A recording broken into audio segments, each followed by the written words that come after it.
Work at all of the Kellogg Company's U.S. cereal plants came to a halt Tuesday as roughly 1,400 workers went on strike, but it wasn't immediately clear how much the supply of Frosted Flakes or any of the company's other iconic brands would be disrupted. The strike includes plants in Omaha, Nebraska, Battle Creek, Michigan, Lancaster, Pennsylvania, and Memphis, Tennessee. The union and the Battle Creek-based company have been at an impasse at the bargaining table for more than a year, said Daniel Osbo, president of the local union in Omaha. The dispute involves an assortment of pay and benefit issues such as the lost premium health care, holiday and vacation pay, and reduced retirement benefits. The company continues to threaten to send additional jobs to Mexico if workers do not accept outrageous proposals that take away protections that workers have had for decades, said Anthony Shelton, president of the Bakery, Confectionery, Tobacco Workers and Grain Millers International Union. The threat to move work to Mexico doesn't sit well with Osbo.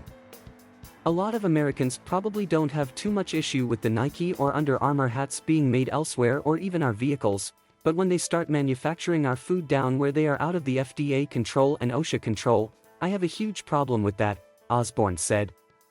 The company insists that its offer is fair and would increase wages and benefits for its employees that it said made an average of $120,000 a year last year. We are disappointed by the union's decision to strike. Kellogg provides compensation and benefits for our U.S. ready-to-eat cereal employees that are among the industry's best, Kellogg spokesperson Chris Bonner said in a statement. Osbo said he expects the company to try to bring non-union workers into the plants at some point this week to try to resume operations and maintain the supply of its products.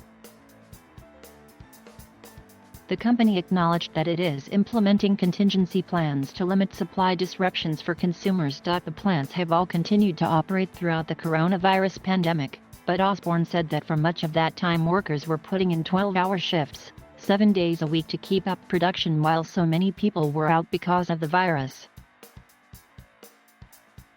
The level we were working at is unsustainable, Osbo said. Kellogg's workers aren't the first food workers to strike during the pandemic. Earlier this summer, more than 600 workers at a Frito-Lay plant in Topeka, Kansas, walked off the job to protest working conditions during the pandemic, including forced overtime.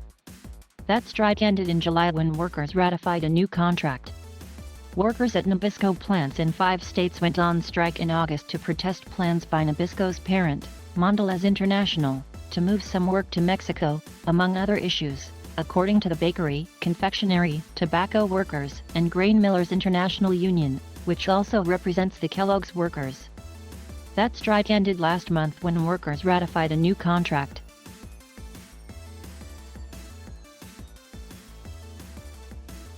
Thank you for watching. Please subscribe.